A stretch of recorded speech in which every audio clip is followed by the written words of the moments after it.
we don't even have to go to the latest textbooks or anything like that. I'm actually learning from articles. I can go back to a journal from the 1950s or the 1960s, and there's a hell of a lot of insights in a lot of the old literature that is just, you know, has effectively been lost. But it's absolutely amazing how much of lost knowledge and what we consider a new discoveries is actually really old hat. I'm in a few Facebook groups for doctors where there's several hundred doctors, and I ended up in an exchange today. And there were accusations about people talking about dietary management being guilty of fat shaming and so on and so forth. And the point that was made quite strongly was that by telling people that they should eat a certain way is actually going to be causing them emotional distress, and we shouldn't be doing that to our patients. And for me personally, we've got damn good evidence that eating a certain way will be healthier. I think it's actually akin to negligence, medical negligence, if we don't tell our patients this. And yet I ended up somehow in this online argument with some other doctors, and it wasn't just one isolated doctor who was saying, well, no, well, what if you tell them that they need to do this for their health? There was no argument that eating this way was good for diabetes. The argument was it would cause emotional stress if they couldn't follow it. The point I originally made was that we shouldn't be blaming the patient. We should be blaming the people who subject us to the dietary guideline. The amount of patients I've had who are eternally grateful for having had their lives turned around, because they've basically been subjecting themselves to, you know, self-induced eating disorders and exercise excess and so on and so forth to try and maintain body weight on an unhealthy diet as per the dietary guidelines. And the gratitude when they actually say, you know what, it doesn't have to be hard. I can do this effortlessly. I can control my carbohydrate, my sugar control gets better, my weight goes away, and I'm not continuously hungry. And the most rewarding thing is that when people will describe to me their relationship with food, they say, I now have a good relationship with food. I sit down to every meal and I savor every goddamn bite. I love it. And I know that it's healthy. Whereas previously, if you're sort of, you know, worried about your weight or what have you, or if you're in this different mindset, you don't look at food as a source of nourishment. You look at it as a source of calories that will make you fat. Go onto a healthy diet, and to be able to change that mindset, it's incredibly liberating. Vitamin K2 is a fascinating supplement because it hasn't been well known for a while. The Japanese were probably as a country, the first country to start taking it seriously. It's also found naturally in cheese, and it's also found naturally in pastured produce. You know, if you're having a bit of dairy and these kind of things in your diet, you're getting vitamin K2. Right. And the problem is vitamin K2 has a role in helping, I guess, to tell calcium where to go. Does it end up in blood vessels, or does it end up in your bone? And as you know, there's some very good evidence that isolated calcium supplementation increases the risk of heart disease in females. I don't advocate for calcium supplementation. I think it's something that you probably should get from the diet. And you get it from a lot of food sources. People think you only can really get it from dairy, and there's a lot of dairy intolerant people. And I'll often use the example of, do you eat eggs? Sure. It's like, does a chicken have a skeleton? Well, the building blocks of that skeleton must be in the egg, right? So, I mean, from natural animal foods, we can get calcium. So, and you don't need to go having, you know, heaps of dairy. The natural food that has a lot of it is the small fish with bones like sardines. They're very rich in calcium as well. But if you're going to have calcium, you need to be making sure that you get enough vitamin K2. And if we're talking about bone health as well, then magnesium is certainly beneficial.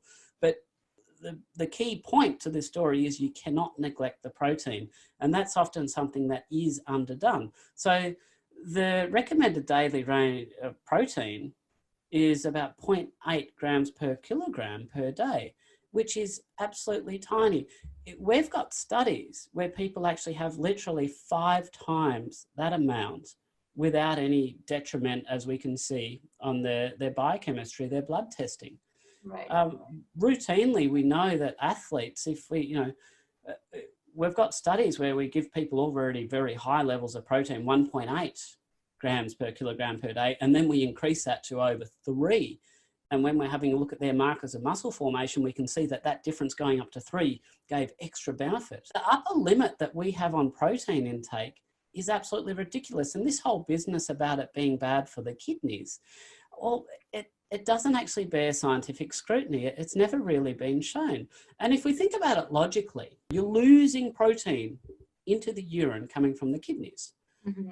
So our response as a medical profession to saying, well, you're losing lots of protein now in your urine, you should eat less protein. Now, has anybody ever just stopped for 1 second? Like any medical student, when we're taught this, did we stop for a second and think, hang on, you're losing protein, so we give you less? Is that logical? It's interesting because the entire world is hooked on this, right? Everybody believes that eating too much protein hurts your kidneys. We've got some pretty interesting stuff. So we know that, the kidneys is an organ, like the heart. If you exercise the heart, your heart gets bigger. It's called athlete's heart. Mm-hmm. So we think that if you have a lot of eating a higher protein diet, your kidneys actually hypertrophy. The kidneys actually get larger. But that would suggest the kidneys actually have more functional capacity. Measuring the amount of protein in the urine, now that's a good way of assessing kidney function. And I actually really like that because we do reliably see that it drops. And there's a number of lines of evidence that demonstrate that low carb diets where you cut the sugar out, you lower your blood sugar, is actually beneficial. And if we take an example of a randomized trial, blinded study they done in diabetics, they give them a supplement called carnosine. Now, carnosine is basically 2 amino acids joined together, and it's what we call a glycation inhibitor because it attaches to the molecule of glucose, and it stops that molecule of glucose then attaching to the cells of your body where it can damage them through glycation. Now, when we give diabetics this supplement, 2 amino acids, carnosine, we actually see that it actually reduces the protein in their urine and reduces the HbA1c, which is a blood marker of their average blood sugar levels. So we know that, kidneys are one of these first things that get whacked on the head. And this is not medical advice, but the doses used in the research is 500 milligrams twice a day, and it's called carnosine, C-A-R-N-O-S-I-N-E. And I would point something out that the Latin root for the word flesh is carne. So this is actually deficient in vegetarian diets. It doesn't come from non-flesh foods. Vegetarians, more than anybody else, ought to be supplementing with this. And we seem to have this inability or this fear of letting people have concentrated urine. So as an athlete, we get them to pee on a urine dipstick and say, oh, it's not dilute enough, you must be dehydrated. And this whole fear of dehydration, which is just bunkum. And in actual fact, so what we actually did, we did a study at the Australian Institute of Sport. Well, what they found was that by telling people to drink more so their urine was dilute in the morning, they had to drink so much that they'll wake up in the middle of the night to pee, and the sleep disturbance was impacting their performance more than anything else. And what I actually tell people is, as you know, from medical school physiology, one of the first findings that the kidney is starting to lose its function, in addition to the traces of protein, is the loss of concentrating capacity. Basically means that your urine, normally you should sleep through the whole night, your kidneys are doing their job, and it will have very concentrated urine of a small volume that you don't need to empty out overnight. If your kidneys start to fail, they can't effectively concentrate, so you have to end up with much larger volumes, which inevitably will wake you up.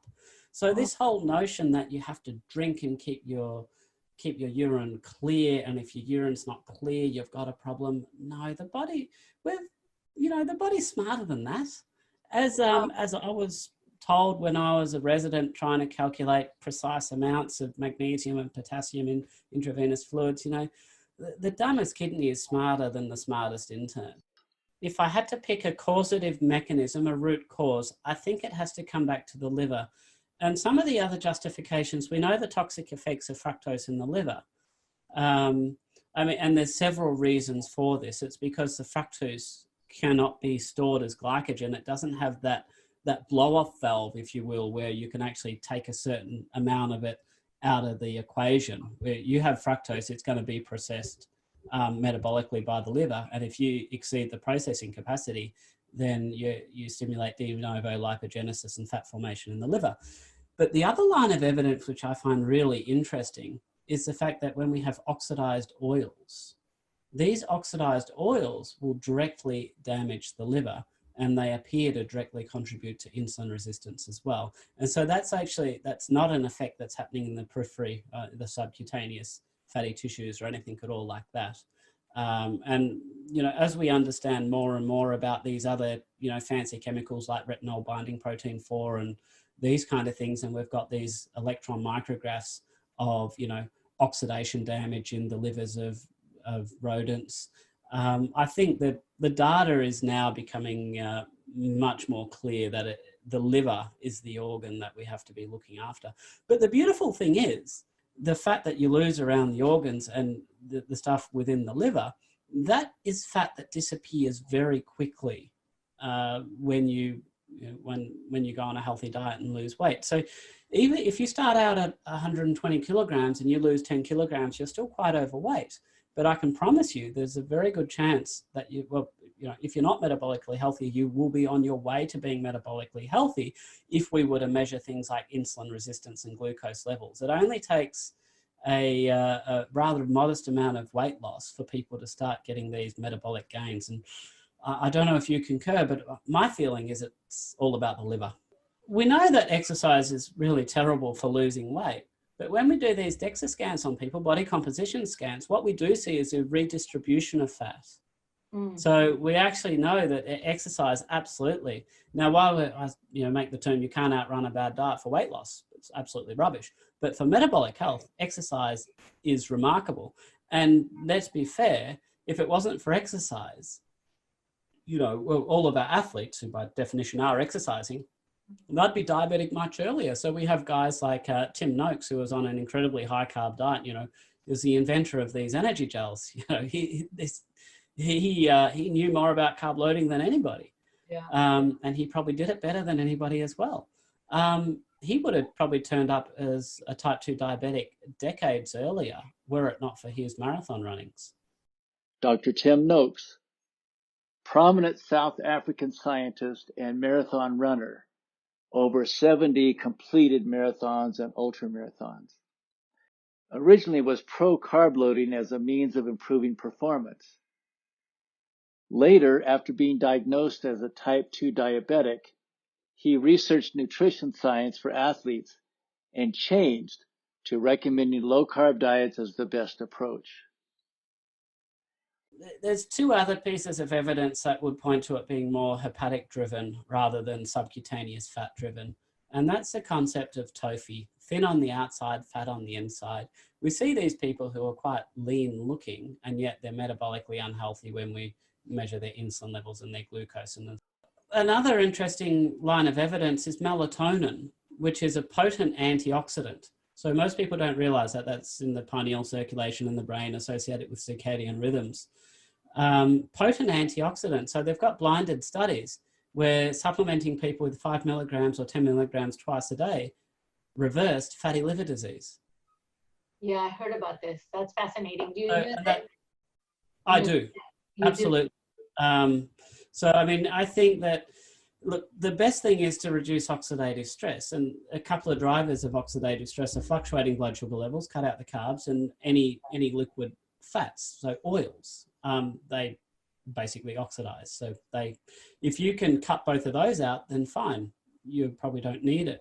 But some people, for whatever reason, they have lifestyle reasons, they live with families, they've got cultural reasons, they're still going to keep eating crap foods. In those kind of patients, I'll say, well, let's do a bit of risk mitigation here. And, melatonin twice daily is certainly, up there with carnosine for one of the good supplements. Wait, melatonin twice daily? Did you just say? Yeah, correct. So, and people are worried, won't it zonk me out in the morning? It doesn't seem to have that effect. Yeah, so I mean, it's obviously known as a sleep promoter. And I based my dosing off the science because that was what the studies that have shown improvements have used. So I think that's my justification. And very rarely will I have anybody tell me that it affects them. And interestingly, the people who tell me it affects them tend to be those guys who I suspect have sleep apnea. So I think that's just daytime somnolence from another cause. Right. Which actually brings me on to another quasi-interesting topic related to visceral fat. So the cause of sleep apnea, I mean, we used to just think it was the bull neck and all the fat around the airways here. It's actually the tongue. The tongue gets fat. The tongue gets fat, yeah. I was chatting to a butcher a while back, and he was describing to me Wagyu beef. And he was saying, if you have a look at a really expensive Wagyu tongue, is saying the marbling, you can see it right through the tongue, and compare it to a normal beef tongue and there's absolutely nothing going on there at all. And we've got some MRI studies now where we've actually looked at the size and the fat distribution in people's tongues before and after weight loss. And you can actually see that the space in the airway just clears. So what's actually happening in people with sleep apnea is that when they're falling asleep, the muscles, the tone around the airways that helps keep the airways open, that relaxes a little bit. And if you've basically got this massive globular tongue in there, then there's no room, a little bit of relaxation and your airways occluding. And the big problem is, as you know, people aren't always conscious of the waking. So the airway occludes, they have a deoxygenation in their blood. So they get this arousal of their brain that just triggers them, sympathetic activation, just enough to say, oh, you better, tighten up the airway a little bit. We need to get some air through. So it's a partial awakening, but a lot of people aren't actually conscious that they're waking. They might be waking, tens of times every hour. Like they're just never getting into a deep sleep. They just feel absolutely awful. And this sleep deprivation also has impacts, and you'll know full well about the impacts that sleep deprivation has on leptin and ghrelin, two hormones essential for energy homeostasis. So you can sort of see that you get this cycle, you get overweight, and that leads to other effects that has this feed-forward effect that dysregulate these hormones and causes you to gain more weight. And it's very difficult to break this cycle. And I was absolutely fascinated when this study came out and we could actually see the tongue literally shrinking in size. And funnily enough, the conclusion of this paper was that perhaps we should be thinking about therapies that shrink the tongue. Maybe we could do cryotherapy and burn the fat and these kind of things. I was like, oh. So you demonstrated that you could shrink the tongue with weight loss. And then you demonstrated that that shrinking of the tongue led to massive improvements in sleep apnea. So the conclusion is that let's treat sleep apnea by, maybe surgery or something to shrink the tongue. When we talk about sleep hygiene, we talk about simple things. So the first and obvious one is I say to people, what time do you go to bed? And if they can't tell me a time, it means they don't have a regular bedtime. Mm-hmm. Or it means they're embarrassed because they know it's too late. So here's the thing. If I fly from here to Hong Kong, it's like 3-4 hours difference. I know that that will be enough to upset my body clock, right? 3 hours is enough to upset my body clock. And some people will go to bed at 9 o'clock one night and midnight another night. And they'll regularly have these fluctuations on a week-to-week basis. We know that if you go traveling somewhere, it takes about 3 weeks for your body clock to reset itself fully if you go on a transatlantic flight, for instance. So if you're constantly every night or 2 nights changing your bedtime, your body is in a constant state of discombobulation. You need the same bedtime. And then you need to give yourself enough time in bed. This business about, I can get away on 7 hours sleep. Yeah, you can probably get away on it, but you're not going to be functioning optimally. So, and I could point you to a lot of studies, but I won't bore you with the details. I'll just say it's got to be 8 hours. Let's just accept you've got to have 8 hours. And let's also accept that if you spend 8 hours in bed, you're not sleeping for 8 hours. So you need to allow a bit of fat on the bone. So maybe spend 8.5 hours in bed. That would be a good point. Now, let's also understand that the part of the body clock, the circadian rhythm that is most rigid, is the time you wake up. You often just wake up at the same time any day. That's hard to control. So, on a weekend, you're tired as, you've cancelled the alarm, and you still wake up at 6:30 or 7 o'clock and you want to sleep, but you can't. So if you need to sleep longer, you have to go to bed earlier. You can't rely on sleeping in longer. So that's a very simple rule. Just pick when you are going to wake up, go back 8.5 hours. That's your new bedtime. And that is a strict bedtime every night with no little variation. Then we have some, things like temperature. People don't realize that the optimal sleeping temperature is about 19 degrees C. That's actually really cold. That's really cold. So, you get a nice doona, that's a perfect temperature to sleep in. They've got studies that show this repeatedly. And then if you share the bed with a partner, don't use the same doona. Have 2 separate doonas. But this is something I was first introduced in Scandinavia, and it makes a hell of a lot of sense because it puts an end to these doona wars. And at nighttime, I mean, you're all about the hormones, so you all know all about these bright lights suppressing melatonin secretion. So at night, after a certain time, there is no overhead lights on. It's only lamps, and I prefer to have red lamps. And, if you've got to get up to, feed a child or something like that in the middle of the night, well, you can have red globes that are even better than just low wattage globes. So red light, it doesn't really suppress your melatonin as much at all. Put filters on your phone and your screens and things like that. So there's a hell of a lot of things that we can do just around our habits of sleep, focusing on temperature, habits, exposure to light, separate doonas, that actually, for most people, will significantly improve their sleep. And because I really don't like drugs. So beyond melatonin, all these ones that we call the Z's or Zopiclone or Zolpidem or these kind of ones, they're, they can induce what we call parasomnias and people acting out their dreams, and they have side effects. We have the benzodiazepine class, which are, stimulate the same receptors as alcohol, and they tend to be addictive. They tend to, habit forming, and they lose their effectiveness over time as well. So people end up dependent on them and they don't end up with any benefit. So from a pharmacological perspective, sleep is really a dead end. There's no effective strategies that we have long term.